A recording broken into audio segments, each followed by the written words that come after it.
Speech ఇస్తాను. తనకు మళ్ళీ ఆఫీస్ ఏదో వెళ్ళిపోతాడు కదా! అందుకని. దినేష్ గారు మీరు పాడండి.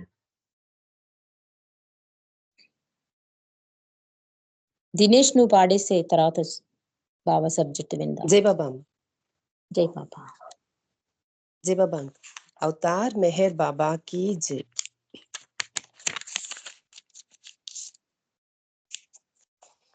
స్ఫురించితే నీ నగవు మహానందమోయి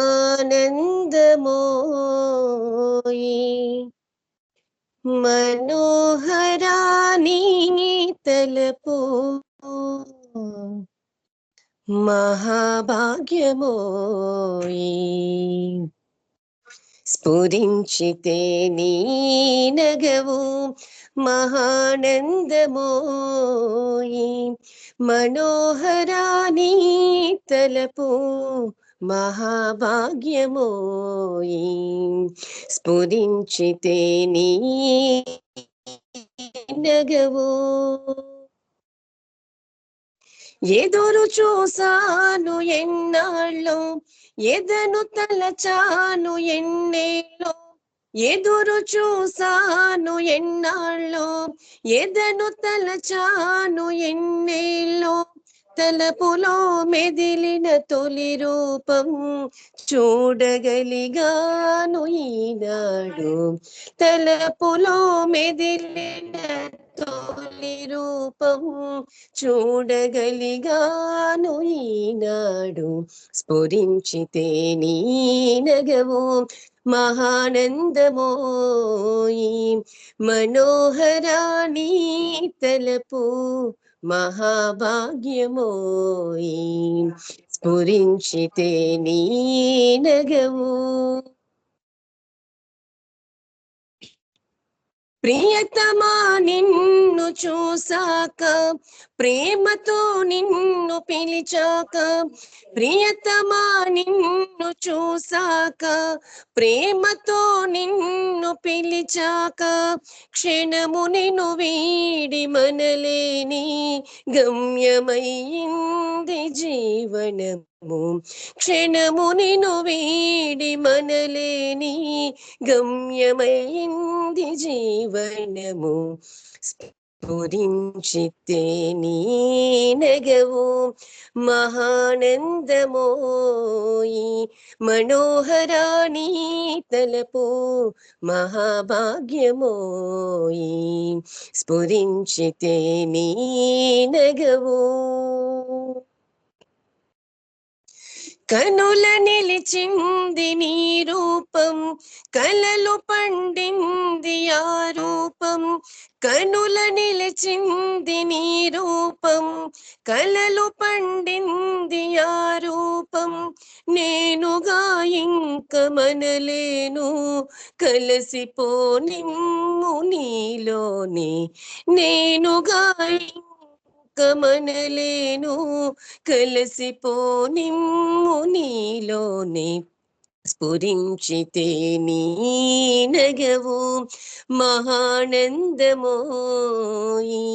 మనోహరాని తలపు మహాభాగ్యమోయి స్ఫురించితే నీ నగవు మహానందమోయి మనోహరాని తలపు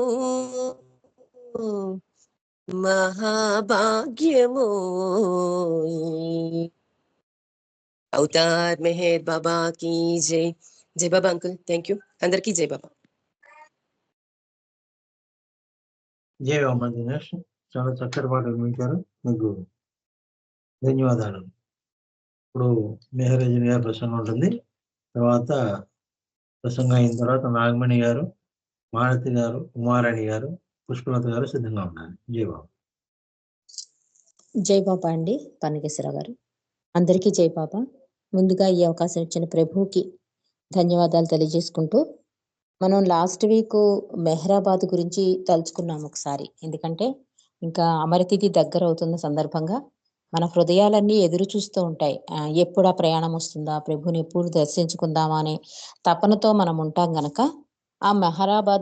మెహరాబాద్ స్థల ప్రాశస్త్యత, బాబా అక్కడ ఏ కార్యక్రమాలు చేశారు, అసలు మెహరాబాద్ ఎందుకు వెళ్ళాలి, ఇలాంటి విషయాలు మనం ఒకసారి తలుచుకుంటున్నామండి.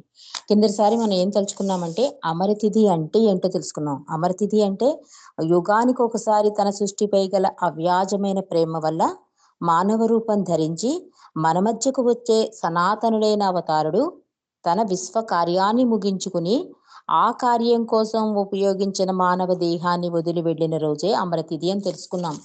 ఆ తర్వాత బాబా ఆ స్థలంలో అది ఎంత ప్రాముఖ్యత సంతరించుకుంటుందో బాబా వివిధ సందర్భాల్లో చెప్పిన ఆ సంఘటనలు కూడా మనం తలుచుకున్నాం. మరి ఈ రోజు అంటే ఈ మెహరాబాదే భూ కైలాసం అంటున్నాం కదా, ఈ మెహరాబాద్ ప్రాశస్యం ప్రభు అక్కడ ఎన్ని కార్యక్రమాలు చేశారో అనేది ఒక్కసారి తలుచుకుని ఆ భూ కైలాసాన్ని మెహరాబాద్ గురించి కూడా బాబా ఏమన్నారో తెలుసుకుందాం మళ్ళీ మరొక్కసారి. ఇక్కడ బాబా ఏంటంటే మనం పాడేస్తూ ఉంటాం మెహరాబాదే భూ కైలాసం, మెహరుని స్మరణే మోక్షావకాశం అని. అలా పాడుతున్నప్పుడు ప్రభు ఆ విశ్వ కార్యక్రమాలు ఎన్ని చేశాడో అన్నది కూడా మనకి గుర్తు రావాలండి. చాలా కార్యక్రమాలు బాబా చేశారు, కొన్నిటిని మనం తలుచుకుందాం. బాబా ఏంటంటే స్టార్టింగ్ 1923లో ఒక మెహరాబాద్ లో ఆశ్రమాన్ని నెలకొల్పి అనేక కార్యక్రమాలు అంటే ఆరంగం పిల్లల్ని చేరదీయడం, ఉచిత విద్య, భోజన సదుపాయాలు, ఇలా ఇవన్నీ కూడా మెహరాబాద్ లోనే చేశారు. అన్ని మతాల కులాల వారిని ఈ ఆశ్రమంలో చేర్చుకుని సహపంక్తి భోజనాలు ఏర్పాటు చేసింది కూడా మెహరాబాద్ లోనే. అంతేకాక ఉచిత వైద్యశాల, మస్తు ఆశ్రమాలు, పిచ్చివారి కోసం ఆశ్రమాలు, ఇలా ఎన్నో ఎన్నో కార్యక్రమాలు సేవలు అందించి చేసిన స్థలం కూడా మెహరాబాదే. ఇక ప్రేమాశ్రమం పేరున ఆధ్యాత్మికత పట్ల ఆసక్తి గల బాలురకు శిక్షణనిచ్చి ఆధ్యాత్మిక అనుభవాలను అందరికీ అందించింది కూడా ఇక్కడే ఈ మెహరాబాద్ లోనే. ఇంకా 44 సంవత్సరాలు కొనసాగించిన తన అఖండ మౌనాన్ని ప్రారంభించింది కూడా మెహరాబాదులోనే. భావి తరాల కొరకు బాబా స్వయంగా వ్రాసిన రహస్య గ్రంథ పని కూడా ఇక్కడే చేశారు. ఏ అవతారంలోనూ జరగని విధంగా బాబా తాను దేహంతో ఉండగానే తన భావి సమాధిని నిర్మింప చేసుకుని అందులోనే సుదీర్ఘ ఏకాంతవాసాలు, ఉపవాసాలు చేసింది కూడా ఇక్కడే ఈ మెహరాబాదులోనే. ఎన్నో దర్శన కార్యక్రమాలు, సహవాసులు ఇక్కడే చేశారు. ముఖ్యంగా అనేక ఆధ్యాత్మిక విషయాలను మండలితో పంచుకున్నది కూడా ఇక్కడే ఈ మెహరాబాదులోనే. ఇంకా వివిధ ప్రదేశాలకు ఆశ్రమాలు మార్చిన మరలా బాబా మెహరాబాదే వచ్చారు. 1969లో బాబా భౌతిక దేహం చాలించిన పిదప ఆయన దేహం నిశ్చిత్తం చేయబడింది కూడా మెహరాబాదే. అంటే ఎంత పుణ్యక్షేత్రం, ఎంత పవిత్ర స్థలం మెహరాబాద్ అనేది మనకి మరొక్కసారి అవగాహన కావాలండి. మొత్తం మీద అవతారుడు తన భౌతిక శరీరాన్ని త్యజించిన ఆయన అనంత అస్తిత్వపు సాంగత్యాన్ని మానవాళికి అందజేసే స్థలమే మెహరాబాదు. ఎంత అద్భుతమైన పదాలంటే, ఇందాక సమాధి అనంత తారలో బాల్నాటు కూడా అదే అంటాడండి. ఆ సత్య పదార్థం ఉన్న ప్లేస్ అది. ఇరిచి కూడా ఏమంటారంటే ఆ సత్య పదార్థం ఉన్న ఆ సమాధి ఎంత అదృష్టం పుణ్యం చేసుకుందో, అది అక్కడ ఉండడం వల్ల అక్కడే ఆ ప్లేస్ లోనే కాదు కొన్ని వేల మైళ్ళ పవిత్ర ప్రకంపనాలు వస్తూ ఉంటాయి అంటారు ఇరిచి కూడా. బాల్నాటు కూడా ఏమంటారంటే సజీవంగా ఆయన అక్కడే ఉన్నారు. అంటే మనం ఏమనుకుంటే సమాధి అంటే ఆయన నిర్యాణం చెందాక సమాధి అన్న భావనతో కొంతమంది ఉండొచ్చు. కానీ నిజంగా చెప్పాలంటే సజీవుడైన అవతారు మెహర్ బాబా తన విశ్వ కార్యక్రమాన్ని అక్కడ చేస్తున్నారు అంటారు బాల్నాట్ కూడా. అందుకే టైమ్లెస్ వన్ మెహర్ బాబా అన్నది కూడా అంతే. కాబట్టి ఇక్కడ ఎన్ని కార్యక్రమాలు మనం విన్నాం. మస్తులు, విద్యాశాలలు, వైద్యశాలలు, 44 సంవత్సరాల మౌనం, దివ్య దర్శనాలు, సహవాసులు, ఇలా అద్భుత కార్యక్రమాలతో పుణ్యం చేసుకుంది మెహరాబాదు స్థలం అండి. కాబట్టి ఇంత అద్భుతమైన పవిత్ర స్థలానికి మనం వెళుతున్నామంటే మనం పూర్వ జన్మలో చేసుకున్న పుణ్య భాగ్యం అన్నమాట. స్వర్గం నరకం అంటారు కానీ ఎక్కడా లేదండి. ప్రభు అడిగిన అలరాడిన ఆ స్థలం ఆ మెహరాబాద్ కానీ మెహరాజాద్ కానీ వెళ్ళాము అంటే మన జన్మ ధన్యమైపోయినట్టే. కాబట్టి అంత అద్భుత స్థలం విశేషాలు మనం తెలుసుకున్నాం. బాబా ఎన్ని కార్యక్రమాలు అక్కడ చేశారో. కానీ ఇప్పుడు అసలు మామూలుగా నిరాకార స్థితిలో ఉండే భగవంతుడు మౌనంగానే సృష్టి పట్ల తన బాధ్యతను నెరవేర్చుకుంటూ ఉంటాడు. మనకు తెలుసు మొత్తం 44 సంవత్సరాలు మౌనం ఉండి బాబా ఎన్ని కార్యక్రమాలు చేశారు. ఇవే నేను చాలా కొన్నే చెప్పాను. బోల్డ్ మనం మెహర్ ప్రభు చరిత్రలో చదువుతూ ఉంటాం. బాబా చెప్పిన దాన్ని బట్టి ఆ నిరాకారుడైన భగవంతుడు ఎప్పటికోసారి వస్తారన్నారు బాబా? 700 సంవత్సరాలకోసారి, 1400 సంవత్సరాలకోసారి మానవ రూపం ధరించి మన మధ్యకు వస్తాడు. మాయలో మగ్గుతూ సత్య మార్గాన్ని మరిచి చరిస్తున్న మనలను భగవన్ మార్గం వైపు మరలించడమే ఆయన రాకలోని ఉద్దేశం. అంటే భగవంతుడు ఎందుకు కిందకి దిగి వస్తాడు అంటే ఇలా ఇది చెప్పచ్చండి. ప్రతిసారి ఎందుకు ఇన్నిసార్లు కిందకి దిగి వస్తాడు అంటే మాయలో మమైకమైపోతాడు. ఇన్ని ప్రయాణాలు చేసి ఆఖరికి నేను భగవంతుడు అనకుండా నేను ఫలానా అని మమైకమైపోతున్న మానవుణ్ణి ఈ భగవన్ మార్గం వైపు మరలించడం కోసం ఆయన రాకలోని ఉద్దేశం. ఎంత సహనం వహిస్తాడు అంటే ఇరిచి చెప్తారండి. బాబాటండి, నేను వెయిట్ చేస్తాను, నీ ఇష్టం వచ్చినంత టైం తీసుకో, నీవు ఎప్పుడు రావాలంటే అప్పుడు నా దగ్గర రా, కానీ నా దగ్గర రావడం మానకు అని చెప్పే తపన ఆయనలో ఉంటుంటా. నేను ఎంతసేపైనా వెయిట్ చేస్తాను, ఆ స్వేచ్ఛ నీకు ఇచ్చాను అంటట భగవంతుడు. అలాగా ప్రతి అవతారంలోనూ పాప ఆయన చెప్తూనే ఉన్నాడు, నీ జీవిత గమ్యం లక్ష్యం భగవంతుల్లో కలవడమే, భగవంతుని ప్రేమించడమే, అదే సత్యం, అదే నిజం, ఎప్పటికైనా ఈ పరమాత్మలో మీరు కలవాలని చెప్తూనే ఉన్నాడు. అంటే చెప్పే విధానాలు వేరైనా కూడా అవన్నీ కూడా మానవ కళ్యాణం కోసమే ప్రభువు చెప్తూ ఉంటాడు. అంటే ఆయన ఉద్దేశం, ఆయన రాకలోని ఉద్దేశం ఏంటంటే ప్రతి ఆత్మని భగవంతుడి వైపు మరల్చడం అనమాట. కాబట్టి మానవ రూపంలో బాబా మన మధ్య ఉండగా అతి కష్టమైన ఆధ్యాత్మిక విషయాలను కూడా మన స్థాయిలో సరళం చేసి చెప్పారు. ఇప్పుడు మనం వేరే అవతారాల్లో కూడా ఎప్పుడు ఇంత ఆధ్యాత్మికత తెలియదండి మనకి.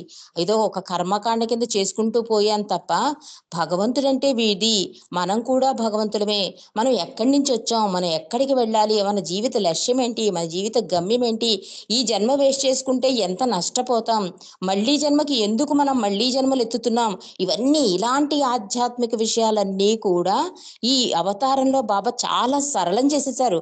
ఆ సరళం చేసేయడమే కాకుండా భగవంతుని ఎలా ప్రేమించాలి, భగవంతుని దరి ఎలా చేరాలి, ఎలా భగవంతుని మాట వింటే ఆ గమ్యం చేరతాం, ఇలాంటి అద్భుత సందేశాలు. ఇంత అద్భుత అవతారం, పరిపూర్ణ అవతారం మన మెహర్ అవతారం. కాబట్టి ఆధ్యాత్మికత అన్నది ఏం చెప్తున్నారు బాబా? ఆచరణ ప్రధానమని చెప్తున్నారు ఆధ్యాత్మికత. ఇది ఈ పదం చాలా కొత్తగా, అంటే సిలబస్ నే మార్చేశారేమో బాబా అనిపిస్తుంది. అంటే మనకు ఒకప్పుడు ఏంటి, భగవంతుని ధ్యానించాలంటే ఒక టైం ఉండేది, పొద్దున ఒకసారో రాత్రి ఒకసారో ఓ దీపం పెట్టేసి నామం చేసేసి క్లోజ్ చేసేసేవాళ్ళం పూజా రూము. అది కాదు పూజ, అది భగవంతుని ప్రేమించే విధానం అంటున్నాడు. నిత్య సహచరుని చేసుకో, నిరంతర నామస్మరణలో గడుపు, నా సాన్నిధ్యంలో గడిపే క్షణాలే పనికొచ్చేవి. ఇలా అద్భుతమైన విషయాలన్నీ కూడా బాబా సహవాసులను పెట్టి ఒక తండ్రి బిడ్డలకి లారించినట్లుగా, ఒక గురువు శిష్యులకు చెప్పినట్లుగా అన్ని పాత్రలు సమబుజ్జిగా పాత్రలో లీనమైపోయి దైవీ మానవుడుగా, అంటే ఒక్కొక్కసారి మనం మానవుడుగా ఆయన అడిగే ప్రశ్నలు చూసి ఆయనకి ఏమీ తెలియదనేసుకుంటూ ఉంటాం. అలా దైవీ మానవుడుగా సంపూర్ణ పాత్ర వహించాడండి ఆయన ఈ అవతారంలో. కాబట్టి ఆధ్యాత్మికత అంటే బాబా ఏం చెప్తున్నారంటే ఆచరణ ప్రధానము అని చెప్తున్నారు. ఆచరించమంటున్నారు ముందు. మనం నిత్య జీవితాలలో ఆచరించగల ప్రేమ మార్గాన్ని కేవలం సూచించడమే కాకుండా ఆయన ఆ విధంగా స్వయంగా జీవించి చూపించారు కూడా. అవతారుడు మన మధ్య జీవించడానికి మెహరాబాదును తన హెడ్ క్వార్టర్స్ గా చేసుకున్నారు. అవతారుడు ఎప్పుడు తాను దేహంతో జీవించి ఉండగానే తన విశ్వ కార్యాన్ని పూర్తి చేసుకుంటాడు, కానీ ఆ పని యొక్క ఫలితం మాత్రం క్రమంగా వ్యక్తమవుతుంది అంటున్నారు. చూసారండి, అంటే ఛిద్రం చేసేసుకుంటాడండి ఆ విశ్వ కార్యక్రమాల కోసం. త్యాగమయ జీవితాన్ని గడుపుతాడు ఆయన. ఈ కార్ యాక్సిడెంట్లు, నవజీవనాలు, ఉపవాసాలు, ఏకాంతవాసాలు ఎప్పుడూ కూడా బాబా ఫుల్గా భోజనం చేశారన్న సంఘటనే మనం మెహర్ ప్రభు చరిత్రలో చదవం. హాయిగా పడుకున్నారన్న సంగతి చదవం, కంఫర్ట్ గా ప్రయాణాలు చేశారన్న సంగతి చదవం. ఎక్కడ చూసినా ప్రతి నిమిషం ప్రతి సెకను ఆ శరీరాన్ని ఛిద్రం చేసేసుకుంటాడు అవతారుడు ఎప్పుడూ కూడా. ఇక్కడ అదే రాస్తున్నారు, ఆయన తన దేహంతో జీవించి ఉండగానే ఆ విశ్వ కార్యక్రమాలు చేసేసుకుంటాడు, కానీ దాని ఫలితాన్ని మాత్రం మానవుడు చక్కగా అందిపుచ్చుకుంటాడు. కానీ గుర్తించడు, గుర్తెరగడు, విశ్వాస పాత్రుడవుతాడు మానవుడు. దీని గురించి ఒక చిన్న కథ కూడా ఉందండి. ఒక బీదవాడిని, ఒక భిక్షగాడిని ఒక వ్యాపారస్తుడు చూస్తాడు. అయ్యో వీడికి కొంచెం సాయం చేస్తే వీడి పాపం జీవితం లిఫ్ట్ చేద్దాము, వీడు మంచి దారిలోకి వెళ్తాడని చెప్పి నువ్వు ఎప్పుడు ఇంకా అదే ముష్టి అడుక్కోవద్దు, నా వ్యాపారం నీకు ఇచ్చేస్తాను, నేను కొన్నాళ్ళు ఫారెన్ వెళ్తాను, ఈ వ్యాపారాన్ని నువ్వు చూసుకో, నీ వ్యాపారం కిందే చేసుకో, అందులో 10% వాటా నాకు ఇయ్యని చెప్పేసి ఆ వ్యాపారం అంతా అతనికి ఇచ్చేసి వెళ్ళిపోతాడు.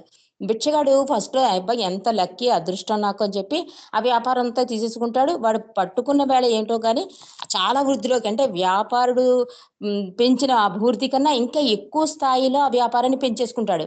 తీరా ఆ వ్యాపారుడు వచ్చి ఈ బిచ్చగాడిని అడుగుతాడు, నా 10% వాటా ఏది అని. నీకు 10% ఎందుకు ఇవ్వాలి నేను, కష్టపడిందంతా నేను, చేసిందంతా నేను, అనుభవించవలసింది కూడా నేనే అంటాడు. అలా ఉంటుంది మానవ నిజం అండి.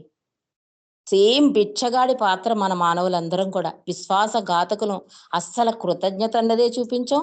ఇంత త్యాగమయ జీవితాన్ని ప్రతి అవతారంలోనూ భగవంతుడు అనుభవిస్తున్నాడు. అందుకని ఇక్కడ ఏం రాస్తున్నారు, ఆ ఫలితం మాత్రం క్రమంగా వ్యక్తమవుతుంది, కానీ మనం విశ్వాసం చూపించాం. మెహర్ బాబా ఇప్పుడు భౌతిక దేహంతో లేనప్పటికీ ఆయన మానవాళికి నిరంతరం అందుబాటులోనే ఉంటాడు. శాశ్వతుడు అనంతుడు అయిన భగవంతునికి మరణం ఎక్కడ ఉంటుంది? బాలనాటికర్ కూడా అదే అంటున్నారు. మన మధ్యకు వచ్చినప్పుడు ఆయన అనంత తత్వం ధరించిన దుస్తులను విడిచిపెట్టాడు అంతే. అంటే ఈ మెహరాబాద్ సమాధి గురించి మనం తలుచుకున్నప్పుడు ఈ విషయాలన్నీ గుర్తు రావాలండి. ఈ స్థలంలో బాబా ఇంత ప్రాశస్తం వస్తుందని చెప్పారు, ఈ స్థలంలో బాబా ఎన్ని కార్యక్రమాలు చేశారు, అసలు నిరాకారుడైన భగవంతుడు అవతారుడుగా వచ్చినప్పుడు ఇలాంటి కార్యక్రమాలు చేస్తాడు, ఆయన కోసం ఒక్క క్షణం కూడా జీవించి ఎరగడు, ఆ కార్యక్రమాల ఫలితాలన్నీ మనమే అనుభవిస్తున్నాం. ఇవన్నీ మనం గుర్తుంచుకుని ప్రభువునే మన హృదయాల్లో నింపుకుని అక్కడున్నన్న రోజులు కూడా ఆయన సాన్నిధ్యంలో ఉండడానికే మనం ప్రయత్నం చేయాలండి. అందుకే సహవాసులో బావ మీ మనసుని ఎక్కడికి వెళ్ళనివ్వకండి. మీ వ్యాపార లావాదేవీలు, మీ కుటుంబ వ్యవహారాలు అన్నీ వదిలేయండి. నా మీదే ఏకాగ్రత వహించండి అని చెప్పి సహవాసులోనే బాబా చెప్పారు. మరి ఆ ఏకాగ్రత వహించాలంటే మనం ఇవన్నీ తెలుసుకోవాలండి. ఇవన్నీ మననం చేసుకోవాలి. ఎందుకంటే మరిచిపోతూ ఉంటాం. మెహరాబాద్ వెళ్తాం. ఎందుకంటే ప్రభు ఇచ్చ ఉంది అంటే చక్కగా ఆయన మనల్ని చూడాలనుకున్నప్పుడు తప్పకుండా ఆ భాగ్యం మనకు కలుగుతుంది. అలా కలగాలి అంటే మనం ఇవన్నీ గుర్తుంచుకోవాలి, కృతజ్ఞత చూపాలి. ప్రభువుని సంతోషపెట్టడానికి, ప్రభువుకి విధేయత తెలపడానికి మన జీవితాన్ని నడుపుతూ ఉండాలి. ఇక్కడ కూడా ఏం రాస్తున్నారంటే, ఆయన శాశ్వతుడు అనంతుడైన భగవంతుడు మరణం ఎక్కడుంటుంది? మన మధ్యకు వచ్చినప్పుడు ఆయన అనంతతత్వం ధరించిన దుస్తులను విడిచిపెడతాడంతే. అంటే శాశ్వత అనంత చైతన్యమైన భగవంతుడు భూమిపై తన విశ్వ కార్యాన్ని సాకార రూపంలో, అంటే ఒక మెహర్ బాబాగా అవతారంలో రాముడుగా, కృష్ణుడుగా, ఇప్పుడు మెహర్ బాబా రూపంలో పూర్తి చేసుకుని ఇప్పుడు తిరిగి నిరాకార రూపంలో పని కొనసాగిస్తున్నాడు. ఆయనకు రూపం లేకపోయినప్పటికీ ఆయన దేహంతో ఉన్నప్పటి వలె ఆయన పని కొనసాగుతుంది. ఆ అనంతతత్వం సాకార రూపంలో మెహర్ బాబాగా మెహరాబాదులో నడయాడుతుంది. అనేక మంది దర్శనం, ఆలింగనాలు ఇస్తూ తన ప్రేమను పంచి ఇచ్చారు బాబా. ఆయన తిరిగాడిన ప్రదేశం కాబట్టి అక్కడ ఆధ్యాత్మిక శక్తి మెండుగా ఉంటుంది. బాబా దివ్య సమాధిలో బాబా భౌతిక శరీరం నిక్షిప్తం చేయబడింది. అంటే సత్య పదార్థాన్ని తనలో ఇముడ్చుకున్న స్థలం అది. సత్య పదార్థంతో సంబంధం ఉన్నదానికి దేనికైనా సహజంగానే పవిత్రత ఉండి తీరుతుంది కనుక ఆ శరీరం ప్రభావం వల్ల దాని చుట్టూ కొన్ని మైళ్ళ దూరం వరకు ఉన్నవన్నీ కూడా పవిత్రం కాబడతాయి. అటువంటి వాతావరణంలో బాబా సాన్నిధ్యాన్ని మనం పొందగలుగుతున్నాం. అంటే ఇప్పటికీ అప్పుడు 69 అంటే ఇప్పుడు కొన్ని సంవత్సరాలు అయిపోయింది కదా, కానీ ఆ వాతావరణంలో ఎటువంటి మార్పు లేదని రాస్తున్నారు. అంటే ఆ ప్రెజెన్స్ అక్కడికి వెళ్ళగానే కూడా మనం వేరే లోకంలోకి వెళ్ళినట్టుగా ఎందుకు ఉంటుంది అంటే బాబా చేసిన ఆ కార్యక్రమాల ఫలితం అండి. ఆ ఫలితాన్ని మనం ఇప్పుడు అనుభవిస్తున్నాం కనుకే అంటే మనం అంతా మరిచిపోయి అంత ఆనందాన్ని పొందుతున్నాము అంటే కారణం బాబా చేసిన విశ్వ కార్యక్రమం. కాబట్టి ఈ ప్రాపంచిక సమస్యలతో మనం అలసిపోయి ఉంటాం. మన మనసులైనా, మన హృదయాలైనా రీఛార్జ్ కోరుతూ ఉంటుంది. ఇప్పుడు ఫోన్ ఎలా ఛార్జింగ్ అయిపోతుందో అలా మనం కూడా ఒకసారి డిస్టర్బెన్స్ గా ఉంటే మెహరాబాద్ వెళ్ళిపోతే బాగుండండి అని అనిపిస్తుంది. ఎందుకంటే మనంతా ఈ ప్రాపంచికంలో మమైకమైపోయి ఒకసారి విసుగు చెందుతూ ఉంటామట. బాబా కూడా అదే అంటారు, కొన్ని జన్మలు ఎత్తాక నువ్వు రానన్నా కుదరదు, నువ్వే భగవంతుడి దశ తిరిగే స్థితికి వచ్చేస్తుంది. అంటే విరక్తి వచ్చేస్తుంది అనమాట ఈ జన్మల మీద. అలాగే మన మనసులు కూడా ఏమవుతుందంటే ఒక్కసారి ప్రభు సన్నిధిలో ఆ మెహరాబాద్ వెళ్తే బాగుండు అనిపిస్తుంది. కొత్తలో అయితే మెహరాబాద్ వెళ్ళాలంటే చాలా చాలా కష్టంగా ఉండేదండి ప్రయాణాలు చేయడం ఇవన్నీ కూడా. ఇప్పుడు చాలా కంఫర్ట్ జోన్ ఏర్పాటు చేశాడు బాబా. ఆయన సాన్నిధ్యంలో హాయిగా ఉండడానికి, తినడానికి, తిరగడానికి ఎంత కంఫర్ట్ అంటే చంటి పిల్లలొస్తే తల్లి ఎంత జాగ్రత్తగా ఆ కంఫర్ట్ చూస్తుందో అంత జాగ్రత్తలు ఏర్పాటు చేశాడు బాబా. అవన్నీ కూడా ఆయన చేసిన విశ్వ కార్యక్రమాల ఫలితంగానే ఈరోజు ఇంత కంఫర్ట్ జోన్‌గా మనం మెహరాబాద్ వెళ్ళగలుగుతున్నాం. కాబట్టి మెహరాబాద్ వెళుతున్నాము అంటే ఆయన ఒడిలో, ఆ ప్రేమ ఒడిలోకి వెళ్తున్నట్టు భావించాలి. ఆ ప్రేమను అందుకోవడానికి వెళ్తున్నామని భావించాలి. ఆయన సాన్నిధ్యాన్ని పొందడానికి, ఆస్వాదించడానికి మనం మెహరాబాద్ వెళ్తున్నామనే భావనతో ఉండాలి తప్ప, అదేదో తీర్థయాత్ర కింద లేకపోతే ఒక హ్మ్, పిక్నిక్ కింద అలా మాత్రం ఎప్పుడూ వెళ్ళొద్దు అంటారు. మణిజ, ఇరిచి, బాల్నాటు వీళ్ళందరూ కూడా. ఎందుకంటే ఆయన రెడీగా ఉంటాడు. ఏదో ఒక ఆధ్యాత్మిక ఫలం మన వాటా మనకివ్వడానికి ఆయన రెడీగా ఉంటే, మనం వేరే దిక్కులకేసి చూస్తే, మన మనసు వేరే రకాలుగా పోతే ఆ ఫలాన్ని అందుకోలేం. అందుకే బాబా ఏమంటారు, మెహరాబాద్ వెళ్ళగానే తిన్నగా మళ్ళీ మీ ఇంటికే వెళ్ళిపోండి అంటారు. ఎందుకంటే ఈ మధ్యలో ఏది జరిగినా ఆయన బాధ్యత వహిస్తాడండి. అంటే ఏదైనా బాధ్యత వహిస్తాడు. నెక్స్ట్ ఆ మధుర ఫలాన్ని మన ఇంటికి తెచ్చుకుంటే కొన్ని రోజుల వరకు, కొన్ని సంవత్సరాల వరకు ఆ ఫలం యొక్క ప్రసాదాన్ని మనం తినొచ్చు. అది మ మధ్యలో దిగిపోవడం వల్ల అన్ని రకాల డిస్టర్బెన్స్‌లు వచ్చేస్తాయి కనుక, ఆ మధుర ఫలాన్ని ఇంటికి తీసుకెళ్ళండి అని చెప్పేది కూడా బాబా అందుకే. కాబట్టి మెహరాబాద్ వెళ్ళాము అంటే ఇవన్నీ కార్యక్రమాలు గుర్తు రావాలి. ప్రభువు మీద ప్రేమ ఉప్పొంగిపోతుంది. ఆయన సాన్నిధ్యాన్ని అనుభవించాలి. ఆ మధుర ఫలాన్ని మన ఇంటికి తెచ్చుకోవాలి. ఇది మెహరాబాదు మనం వెళితే కనుక మనం పాటించవలసిన విషయాలు, గుర్తు తెచ్చుకోవాల్సిన విషయాలు, ఆ స్థలంలో ఉన్న ప్రాముఖ్యత గురించి తెలుసుకోవలసిన విషయాలు, ఎవరికైనా చెప్పవలసిన విషయాలండి. కాబట్టి మెహరాబాదు మనం వెళ్తున్నాము అంటే చాలా అదృష్ట భాగ్యశాలులకే అది దక్కుతుంది. దీన్ని కూడా ఎవరికైనా పంచమని కూడా బాబా చెప్పారు. ఎవరైనా ఔటర్స్ వస్తాము అంటే వాళ్ళని తీసుకునెళ్ళి నా సమాధి దగ్గర తల వంచనంటే వాళ్ళకి నమ్మకం లేకపోయినా కూడా బాబా సహాయం చేయమన్నారు. ఇది ఒక ఆర్థిక సహాయం కన్నా కూడా ఇది ఆధ్యాత్మిక సహాయం. మీకు తెలీదు ఎంత పుణ్యం మీకు వాళ్ళకి కూడా వస్తుందో అని కూడా బాబా చెప్పారు. కాబట్టి మనకేంటంటే మెహరాబాద్ వెళ్తాం కానీ మనకి ఏమి అడగాలో తెలీదండి. బాబా అందుకే హైయెస్ట్ ఆఫ్ ది హైలో కూడా ఏమంటారంటే, కోరికలు కోరు నేను అవసరాలే తీరుస్తాను. కోరిక కోరినా కూడా నన్ను కాకపోతే ఎవరిని అడుగుతావు? కానీ ఆ కోరికని అలాగే తీర్చుబా అని అడగతంటారు. అంటే ఒక ఒక మన పిల్లలే ఉన్నారు. మంచి పొజిషన్‌లోకెళ్ళాలని మనం కోరుకుంటాం. మంచి పొజిషను. ఆ మంచి పొజిషన్‌లోకెళ్ళినప్పుడు ఏమవుతుందంటే దాంట్లో ఉన్న హడల్స్ బాబాకి తెలుసు. ఆ ఆత్మకి ఏం జరిగితే మేలు జరుగుతుందో బాబాకి తెలుసు. కానీ మనమేమనుకుంటే చూడండి మేమేమో ఇంజినీరింగ్ అనుకుంటే బాబా ఏమో డాక్టర్‌ని చేసేసారు అంటాం. అంటే మనకి తెలీదు. డాక్టర్ అయితే ఎన్ని ప్రాబ్లమ్స్ ఉంటాయో అవన్నీ తీసేసి బాబా ఇంజినీర్ ఇచ్చారేమో. ఏదైనా వాడి మంచి కోసమే బాబా ఇస్తారనే భావన మనకు కలగాలి. దీని గురించి ఒక చిన్న కథ చెప్పేసి మనం ముగించుకుందామండి. ఒక ఆశ్రమంలో ఇదందరికీ తెలిసినదే. కానీ ఒక్కొక్కసారి కొన్ని కొన్ని కథలు చాలా మనల్ని ఇన్‌స్పైర్ చేస్తాయండి. ఆ కథ మనకి తెలిసిందైనా కూడా మనం ఒకసారి ఈ సందర్భంగా మననం చేసుకుంటే కరెక్ట్ భగవంతుడి దగ్గర ఏమడగాలో మనకి తెలీదు అనే ఆ స్పృహ మనకొస్తుంది. ఒక ఆశ్రమంలో కొంతమంది శిష్యులు, గురువుంటాడు. శిష్యుడికి డయాబెటిస్ అంటే షుగర్ వ్యాధి ఉంటుందన్నమాట. గురువుగారు చెప్తాడు, "నువ్వు హృదయాంతరాళాల నుండి పిలిస్తే నీకు కష్టం కలిగినప్పుడు ఆ భగవంతుడొచ్చి సాయం చేస్తాడు" అంటే ఈ డయాబెటిక్ ఉన్న శిష్యుడికి ఒకసారి ఏమవుతుందంటే దానికి సంబంధించిన మందులు దొరకవు. ఇంట్లో కాకరపాదు కూడా ఎండిపోతుంది. దాంతో వాడు చాలా కంగారు పడిపోయి భగవంతుని మీద తీక్షణంగా తపస్సు చేసేస్తాడు. అప్పుడు భగవంతుడు ప్రత్యక్షమవుతాడు. భగవంతుడు ప్రత్యక్షం అవ్వగానే వీడు ఏం అడుగుతాడంటే, "నా షుగర్ వ్యాధి తగ్గడానికి నా తోటలో కాకరకాయ పాదులన్నీ ఎండిపోయాయి. అందుకే నాకు కాకరకాయలు కాయించు" అంటే వెంటనే భగవంతుడు ఎంతసేపు చిటికెయ్యగానే మొత్తం అంతా పాదులన్నీ కాకరకాయలతో నిండిపోతాయి.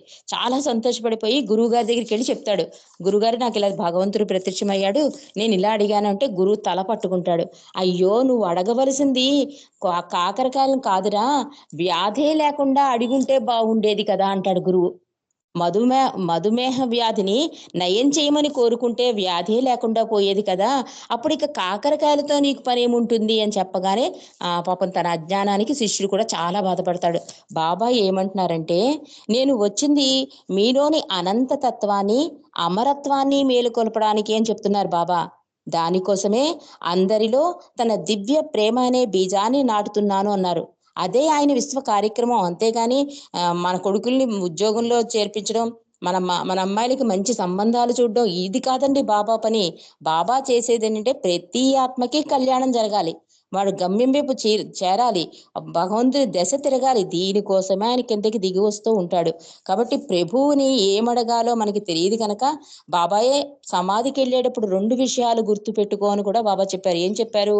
ఒకటి, ఇతరుల సంతోషాన్ని కోరు, నువ్వు నన్ను ప్రేమించకపోయినా నేను నిన్ను ప్రేమిస్తున్నానన్న విషయాన్ని గుర్తు పెట్టుకో అని చెప్పారు.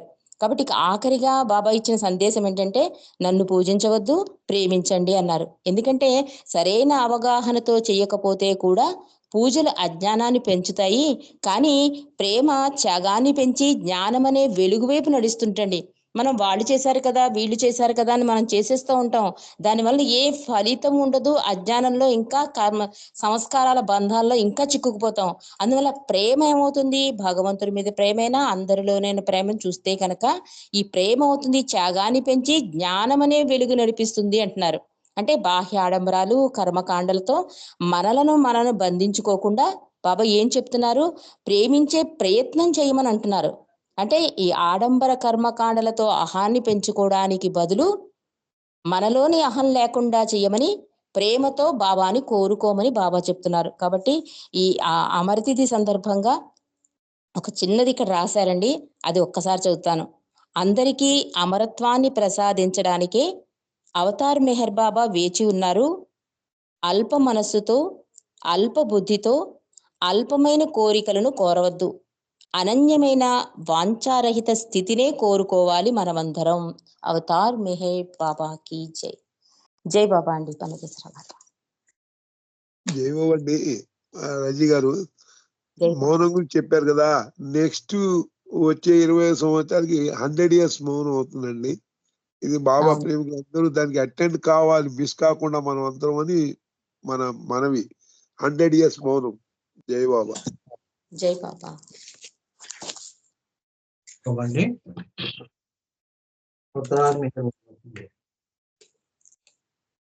హైదరాబాద్ ప్రాజెక్ట్ గురించి ఈ రోజు చెప్పడం జరిగింది. బాబా 1930s లోనే అక్కడ ఆశ్రమం స్థాపించారు. తర్వాత కార్యక్రమాలు, స్కూలు,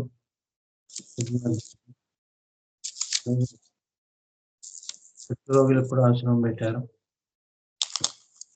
ఆయనే స్వయంగా సేవలు చేశారు. శిక్షణ ఇచ్చారు. అక్కడ మౌనం అక్కడే ప్రారంభించారు.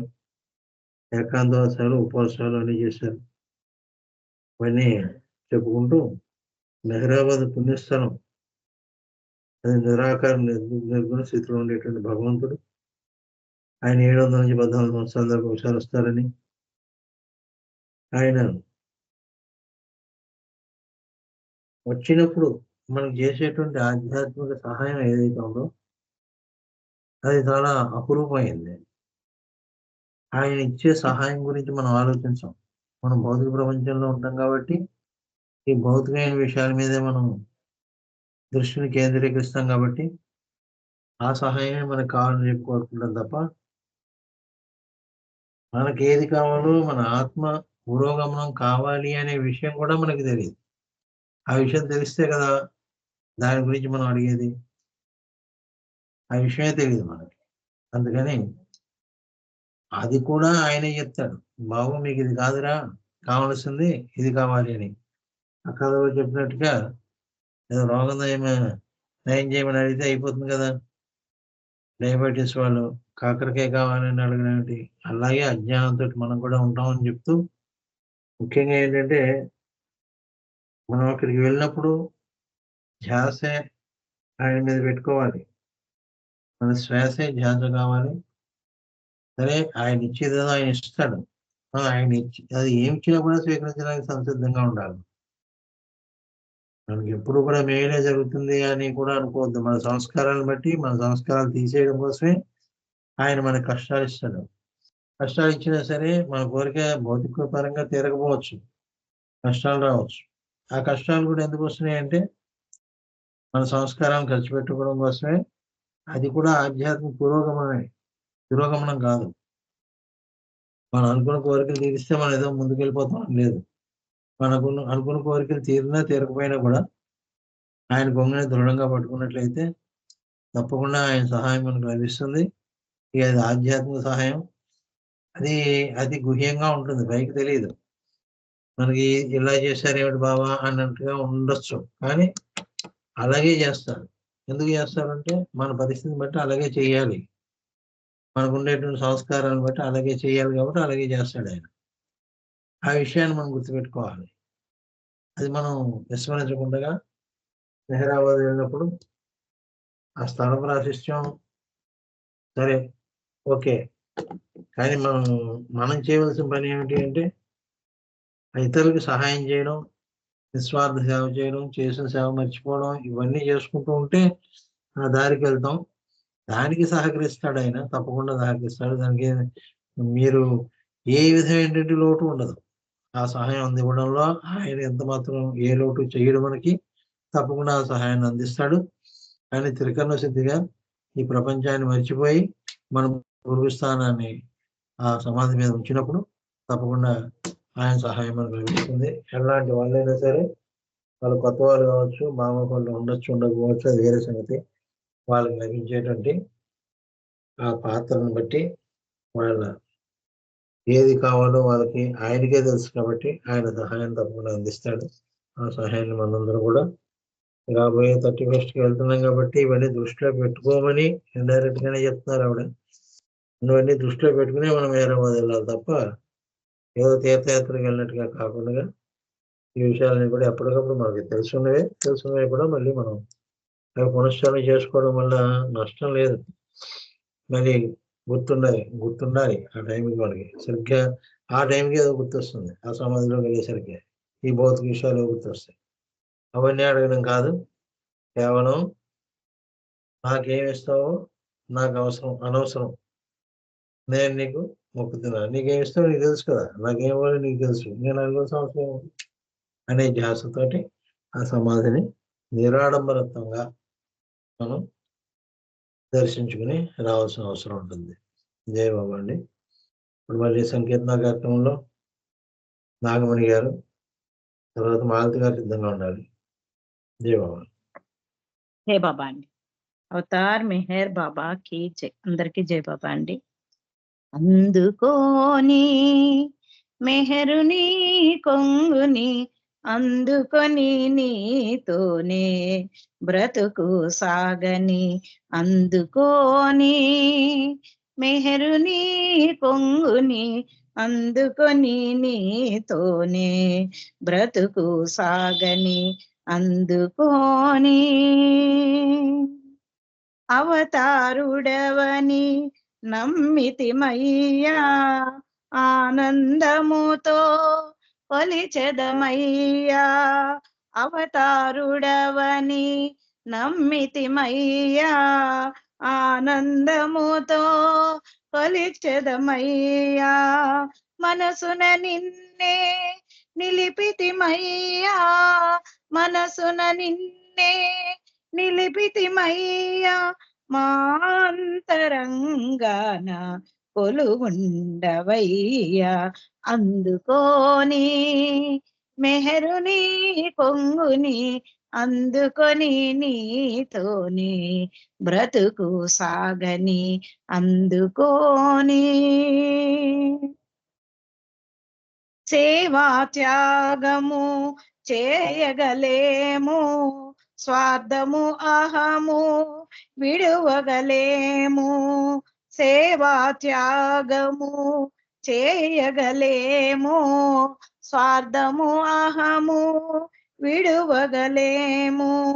ప్రేమించుటయే తెలియని మాకు, ప్రేమించుటయే తెలియని మాకు, నీ కొంగునందించి ఆదుకోవయ్యా, నీ కొంగునందించి ఆదుకోవయ్యా. అందుకోని మెహరుని కొంగుని అందుకొని నీతోనే బ్రతుకు సాగని, అందుకోని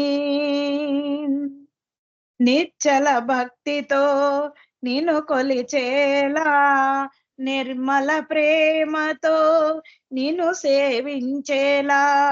నిశ్చల భక్తితో నిన్ను కొలిచేలా, నిర్మల ప్రేమతో నిన్ను సేవించేలా నీ రూపమునే మనసున నిలిపి నీ రూపమునే మనసున నిలిపి నీ చరణములే శరణమంటిమయ్యా నీ చరణములే శరణమంటిమయ్యా అందుకోని మెహరుని కొంగుని అందుకొని నీతోనే బ్రతుకు సాగని అందుకోని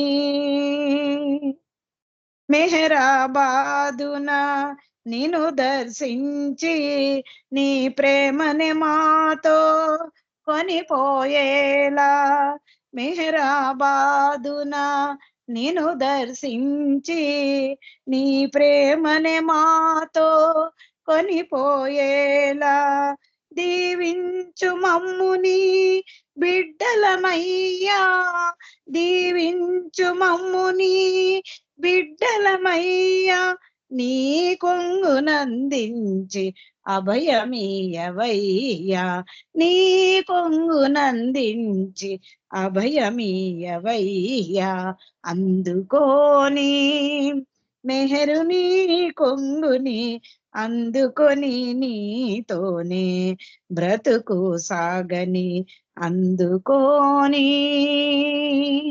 అవతార్ మెహర్ బాబా కి జై. అందరికీ జై బాబా అండి. Thank you Baba. Thank you అండి పన్నగేశ్వరరావు గారు. జై బాబా. జై బాబా అండి. ఇప్పుడు మాలతి గారు ఒక పాట పాడతారు. తర్వాత ఉమారాణి గారు సిద్ధంగా ఉండండి.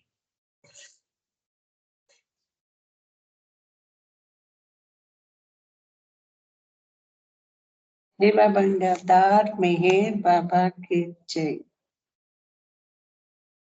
बाबा नमो मेहर बाबा नमो भक्त जन रंजना श्रित परिपालना बाबा नमो मेहर बाबा नमो बाबा नमो मेहर बाबा नमो भक्त जन रंजना श्रित परिपालना बाबा नमो मेहर बाबा नमो तेजोमयी तात्विक भावमु विघ्नुलकैना विशदमुकादे तेजोमयी तात्विक भावमु विघ्नुलकैना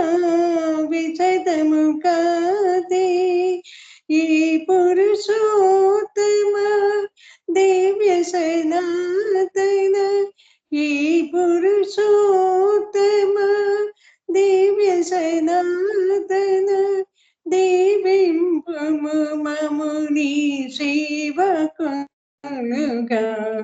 देवीं ममुनि सेवकुगा बाबा नमो मेहर बाबा नमो भक्त जन रंजना श्रित परिपालना बाबा नमो मेहर बाबा नमो करुणामयनी प्रेम कटाक्षमु कांचिंచెడు प्रीति जीवगणानिके करुणामयनी प्रेम कटाक्षमु कांचिंచెడు प्रीति जीवगणानिके याचिंచకని योचन చేసి याचिंచకని योचन చేసి पंचदवैत कृप करुणात हृदय पंचदवैत कृप करुणात हृदय बाबा नमो मेहर बाबा नमो भक्त जन रंजना श्रित परिपालना బాబా నమో మీర్ బాబా నమో మాయా మమతల మమకారముల నిన్ను నీ మరచిన నీ విడవగా మాయా మమతల మమకారముల నిన్ను నీ మరచిన నీ విడవగా ఈ ప్రేమమయ్యా వెన్నింటి మము ఈ ప్రేమమయ్యా వెన్నింటి మము గాచడి ప్రభువిల మరిలేరు సాటి గాచడి ప్రభువిల మరిలేరు సాటి బాబా నమో మీర్ బాబా నమో భక్త జనరంజన శ్రీత పరిపాలన బాబా నమో మీర్ బాబా నమో బాబా నమో మీర్ బాబా నమో అవతార్ మెహర్ బాబాకి జై. థ్యాంక్ యూ అండి పన్నగేశ్వర్ గారు. అందరికీ జై బాబా.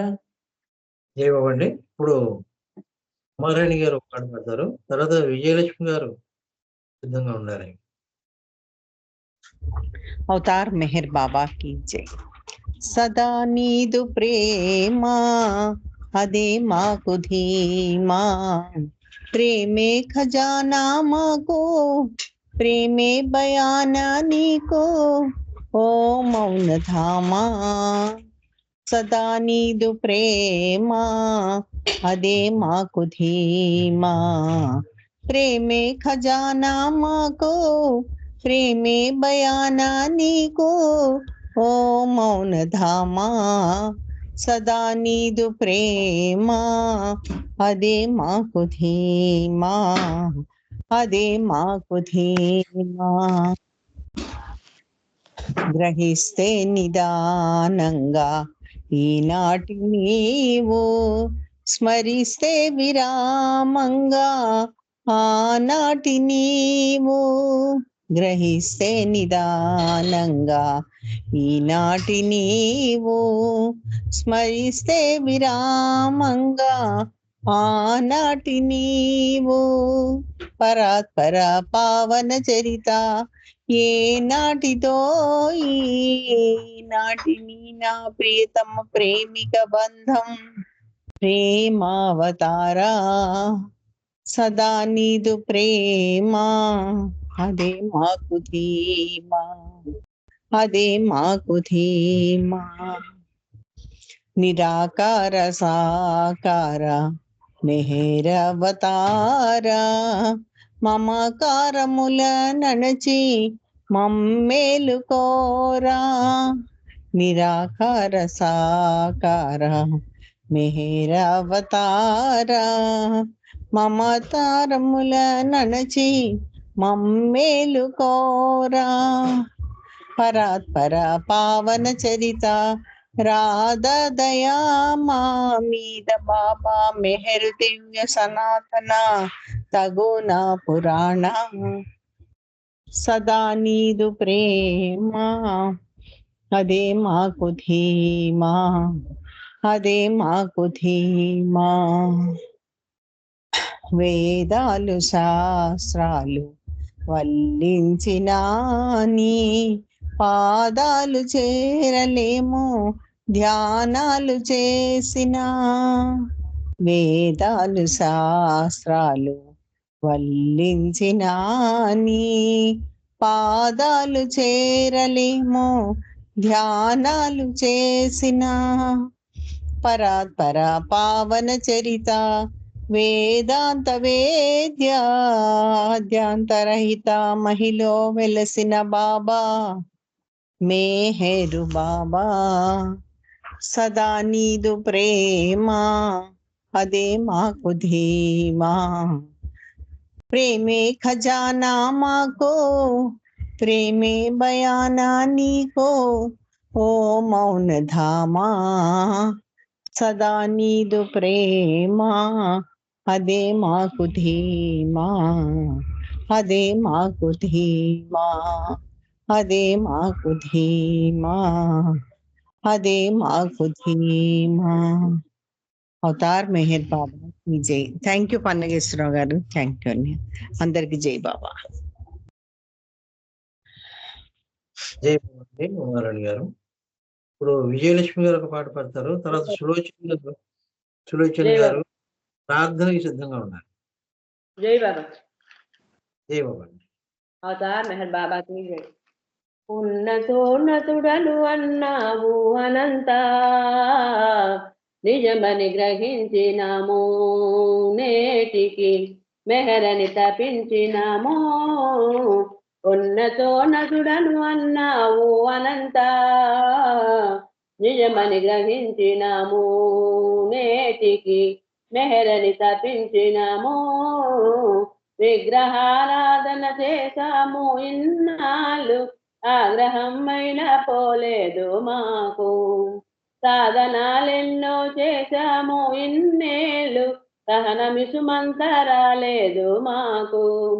విగ్రహారాధన చేశాము ఇన్నాళ్ళు, ఆగ్రహమైన పోలేదు మాకు. సాధనాలెన్నో చేశాము ఇన్నేళ్ళు, సహనమిసుమంతా రాలేదు మాకు. వేదనలు పోలేదు వాదనలు పోలేదు, వేదనలు పోలేదు వాదనలు పోలేదు, కడకు నీ సన్నిధి చేరాము ఆర్తులమై. ఉన్నతుడను అన్నావు అనంత, నిజమని గ్రహించినాము నేటికి మెహరని తపించినాము. ఉన్నతోన్నతుడను అన్నావు అనంత, మెహరు మెహరనుచు మై మరచిపోయాము. ప్రేమ ఉదయించసాగింది మాలో, ప్రేమ ప్రేమంటూ తపించసాగాము. భేద భావాలు మరిచాము లోలో. మెహరు మెహరనుచు మై మరచిపోయాము. ప్రేమ ఉదయించసాగింది మాలో, ప్రేమ ప్రేమంటూ తపించసాగాము. భేద భావాలు మరిచాము లోలో. ఒకరికొకరము ప్రియమై నీవే మా ప్రియతముడై, ఒకరికొకరము ప్రియమై నీవే మా ప్రియతముడై, నామస్మరణములో బతికాము దాసులమై. ఉన్నతోన్నతుడను అన్నావు అనంత, నిజమని గ్రహించినాము నేటికి మెహరని తప్పించినాము. ఉన్నతోన్నతుడను అన్నావు అనంత, ప్రేమ వరమనుచు తెలిపావు మేరు, ప్రేమ ప్రియమనుచు కోరాము మేము. ప్రేమకే వశుడను అన్నావు మేరు, వశము అయినాము నీ ప్రేమకు మేము. ప్రేమ వరమనుచు తెలిపావు మేరు, ప్రేమ ప్రియమనుచు కోరాము మేము. ప్రేమకే వశుడను అన్నావు మేరు, వశము అయినాము నీ ప్రేమకు మేము. మెహరు మెహరు చూనే మెహరు శ్రీ అను చూనే, మెహరు మెహరను చూనే మెహరు శ్రీ అను చూనే, బ్రతుకగలమయ్య మా తండ్రి జోహారు. ఉన్నతోన్నతుడను అన్నావు అనంత, నిజమని గ్రహించినాము నేటికి మెహరని తపించినాము. ఉన్నతోన్నతుడను అన్నావు అనంత. అవతార్ మెహర్ బాబాకి జై. జై బాబా అండి. Thank you. జై బాబా.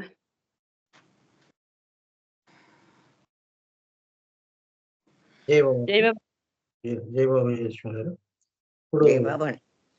ఒక 2 నిమిషాలు నామం చెప్పి సులోచన గారు మీరు ప్రార్థన చేయండి.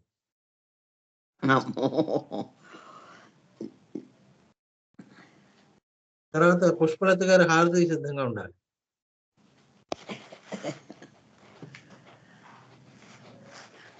हरि मेहर जय बाबा. अवतार मेहर बाबा की जय. अवतार मेहर बाबा की जय. अवतार मेहर बाबा की जय. जय बाबा. जय बाबा. जय बाबा.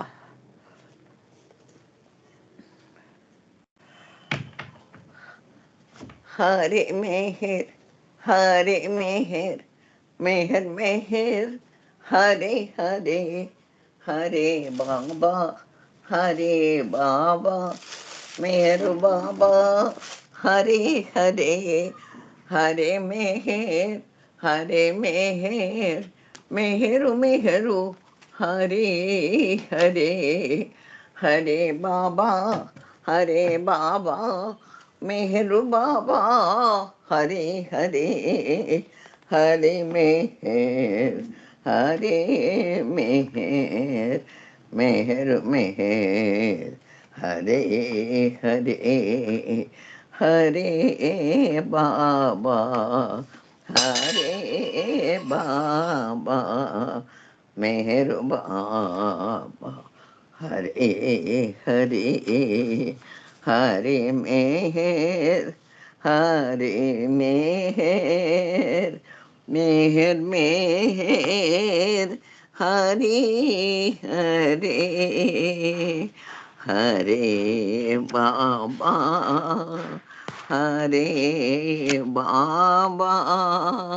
मेहर बाबा हरे हरे हरे मेहर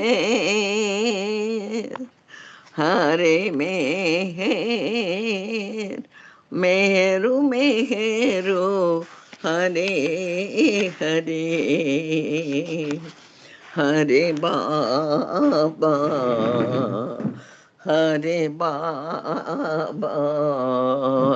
मेहरु बाबा हरे हरे हरि मेहर हरि मेहर हरि मेहर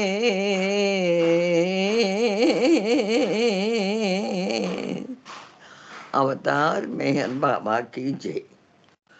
జై బాబా అండి పన్నగేశ్వరరావు గారు. జై బాబా అండి, ప్రార్థన చేయండి. అవతార్ మెహర్ బాబా की జై. ఓ పర్వర్దిగార్, సర్వపోషక సర్వరక్షక, నీవు ఆదియును అంతమును లేనివాడవు, అద్వయుడవు, నిరుపమానుడవు. నీ ప్రమాణమెవ్వరునూ ఎరుంగ నేరరు. నీవు వర్ణము, నామము, రూపము, గుణములు లేనివాడవు. నీవు అపరిమితుడవు, గంభీరుడవు, ఊహాతీతుడవు, భావనాతీతుడవు, శాశ్వతుడవు, నాశము లేనివాడవు. నీవు అవిభాజ్యుడవు, దివ్య చక్షువులతో గాని నిన్ను ఎవ్వరునూ చూడజాలరు. నీవు ఎల్లప్పుడూ ఉంటివి, నీవు ఎల్లప్పుడూ ఉన్నావు, నీవు ఎల్లప్పుడూ ఉందువు. నీవు అంతటనో గలవు, నీవు అన్నింటనున్నావు, మరి నీవు అంతటికీ అన్నింటికీ ఆవలనందువు. నీవు ఆకాశమున గలవు, పాతాళమున గలవు. నీవు వ్యక్తుడవు, అవ్యక్తుడవు, అన్ని భూమికలందున్నావు, అన్ని భూమికలకు అతీతుడవు. నీవు 3 లోకాలలో ఉన్నావు, ముల్లోకాలకు ఆవల కూడా ఉన్నావు. నీవు అగోచరుడవు, స్వతంత్రుడవు. నీవు సృష్టికర్తవు, ప్రభువులకు ప్రభువుడవు. అందరి మనస్సులను హృదయములను ఎరిగిన వాడవు. నీవు సర్వశక్తిమంతుడవు, సర్వవ్యాపివి. నీవే అనంత జ్ఞానము, అనంత శక్తియు, అనంత ఆనందమును. నీవు జ్ఞానసాగరుడవు, సర్వజ్ఞుడవు, అనంత జ్ఞానివి, త్రికాలవేదివి. జ్ఞానమే నీవు. నీవు సర్వదయాళుడవు, నిత్య శుభంకరుడవు. నీవు ఆత్మలకెల్లా ఆత్మవు, అనంత గుణ విశిష్టుడవు. నీవు సత్య జ్ఞాన ఆనందముల త్రిమూర్తివి. నీవే సత్యమునకు మూలము, ప్రేమ మహాసాగరుడవు, నీవు పురాణ పురుషుడవు, సర్వోత్తముడవు, నీవు ప్రభుడవు, పరమేశ్వరుడవు, నీవు పరుడవు, పరాత్పరుడవు, నీవు పరబ్రహ్మవు, అల్లాహ్, ఇలాహి, యజదాన్, అహురుమల్సా, ప్రియతముడైన భగవంతుడవు, నీవు ఈజత్ అనబడు ఏకైక పూజ్యుడవు. ఓం పరబ్రహ్మ పరమాత్మ యా యజదాన్ లా ఇలాహ్ ఇల్లల్లాహ్. O God, father in heaven, పరమదయానిధివగు ఓ ఈశ్వర, మా పాపములన్నిటికీ మేము పశ్చాత్తాపపడుతున్నాము. అసత్యము, అధర్మము, అపవిత్రమునగు మా ప్రతి తలంపునకును మేము పశ్చాత్తాపపడుచున్నాము. పలికి ఉండరాని పలికిన ప్రతి మాటకును, చేసి ఉండరాని చేసిన ప్రతి చేతకును మేము పశ్చాత్తాపపడుచున్నాము. స్వార్థముచే ప్రేరేపించబడిన ప్రతి పనికిని, ప్రతి మాటకును, ప్రతి తలంపునకు, ద్వేషముచే ప్రేరేపింపబడిన ప్రతి పనికిని, ప్రతి మాటకును, ప్రతి తలంపునకును మేము పశ్చాత్తాపపడుతున్నాము. ముఖ్యముగా కామముతో కూడిన మా ప్రతి తలంపునకు, కామ ప్రేరితమగు మా ప్రతి చేతకు, పలికిన ప్రతి అనృతమునకు, సమస్త కపట వర్తనమునకు, ఆడి తప్పిన ప్రతి వాగ్దానమునకు, సమస్త పరనిందలకు, పరోక్ష నిందలకు మేము పశ్చాత్తాపపడుచున్నాము. ఇంకనూ ముఖ్యముగా కూడా పరులకు నాశనం అనగూర్చినట్టి మేము చేసిన ప్రతి పనికిని, ఇతరులకు బాధ కలుగజేసిన మేమాడిన ప్రతి మాటకును, చేసిన ప్రతి చేతకును, ఇతరులకు బాధ కలుగవలెనని మేము కోరిన ప్రతి కోరికకును మిక్కిలి పశ్చాత్తాపపడుచున్నాము. అపార దయానిధివగు ఓ ఈశ్వరా, మేము చేసిన ఈ మా పాపములన్నిటికీ మమ్ము క్షమింప వేడుకొనుచున్నాము. తలపులలో, మాటలలో, చేతలలో నీ ఇచ్ఛానుసారము చేయజాలక నిరంతరము విఫలులమగుచున్న మమ్ములను క్షమింప వేడుకొనుచున్నాము. ప్రియ దైవమా, నిన్ను అధికాధికముగా ప్రేమించున్నట్లును, ఇంకను అధికముగా నీతో ఐక్యమగునంతటి అర్హత గలవార్ల మగునంత వరకును నిన్నింకనూ అధికముగా ప్రేమించున్నట్ల మాకు సహాయము చేయుము. ప్రియ దైవమా, చిట్ట చివరి వరకు మెహర్ బాబా కొంగు దృఢముగా పట్టుకొని ఉండినట్లు మాకందరకు సహాయం చేయుము. జై బాబా. అవతార్ మెహర్ బాబాకి జై.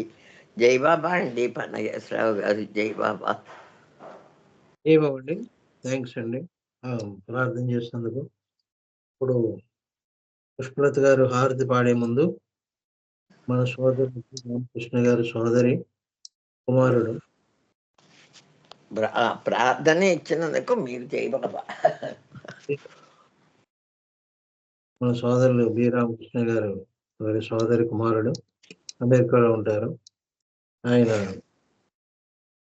చోళాపూర్ దగ్గర 9వ తేదీని ప్రమాదానికి గురయ్యారు. 5 రోజుల పాటు హాస్పిటల్ ఉన్నారు. నిన్న మార్నింగ్ ఆయన చనిపోవడం జరిగింది. ఆ ఆత్మకి తగు రీతిలో మన ప్రీతం మెహర్ తగు రీతిలో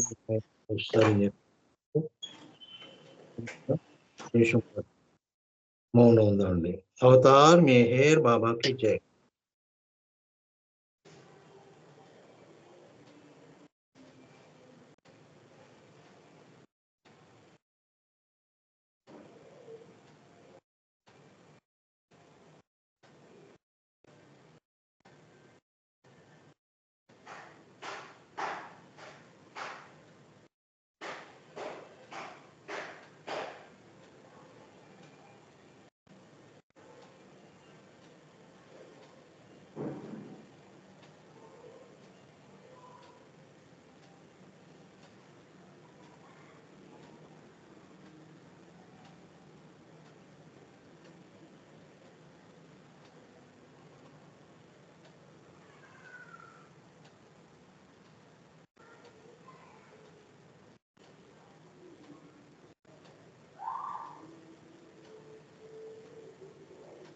అవతార్ మెహర్ బాబాకి జై. విశ్వనాథ్ గారు హారతి పాడండి. జై బాబా అండి. అవతార్ మెహర్ బాబా కీ జై. దేవాది దేవా ప్రేమ స్వభావ ప్రభు మెహరు బాబా ప్రియతమా మనసు హారతి దే ప్రియతమా మనసు హారతి దే ప్రేమ జ్యోతి మా హృది వెలగించు కామ క్రోధముల మది తొలగించు ప్రేమ జ్యోతి మా హృది వెలగించు కామ క్రోధముల మది తొలగించు దామను వీడక నిన్ను ప్రేమించు దామను వీడక నిన్ను ప్రేమించు మము కరుణించవయ్యా ప్రియతమా మనసు హారతి దే ప్రియతమా మనసు హారతి దే నీ దివ్య నామమే మదిని స్మరించు నీ దివ్య రూపమే హృది తిలకించు నీ దివ్య నామమే మదిని స్మరించు నీ దివ్య రూపమే హృది తిలకించు నీ దివ్య పదములే ఆరాధించు నీ దివ్య పదములే ఆరాధించు మము కరుణించవయ్యా ప్రియతమా మనసు హారతి దే ప్రియతమా మనసు హారతి దే అహంకారము హారతి కాగా ఇహమే పరమై ప్రకాశించగా అహంకారము హారతి కాగా ఇహమే పరమై ప్రకాశించగా పాహి శరణు సాయుజ్యము పొందగా పాహి శరణు సాయుజ్యము పొందగా మము కరుణించవయ్యా ప్రియతమా మనసు హారతి దే ప్రియతమా మనసు హారతి దే దేవాది దేవా ప్రేమ స్వభావ ప్రభు మెహరు బాబా ప్రియతమా మనసు హారతి దే ప్రియతమా మనసు హారతి దే अवतार मेहर बाबा की जय अवतार मेहर बाबा की जय प्रियतम मेहर प्रभु की जय जय बाबा अंडी थैंक यू జై బాబా. జై బాబా అండి. మన దేవప్రియతను మనకి ఇచ్చినట్టు అవకాశాన్ని ఈ రోజు ఈ విధంగా వినియోగించుకున్నాం. సహకరించిన మీ అందరికీ కూడా పేరు పేరు ధన్యవాదాలు తెలుపుకుంటూ అందరికీ జై బాబా అండి. అవతార్ మెహర్ బాబాకి జై. అందరికీ జై బాబా తెలుపుతూ ఎంతో ఈ కార్యక్రమం ముగిస్తున్నాను. మెహర్ బాబా. జై బాబా.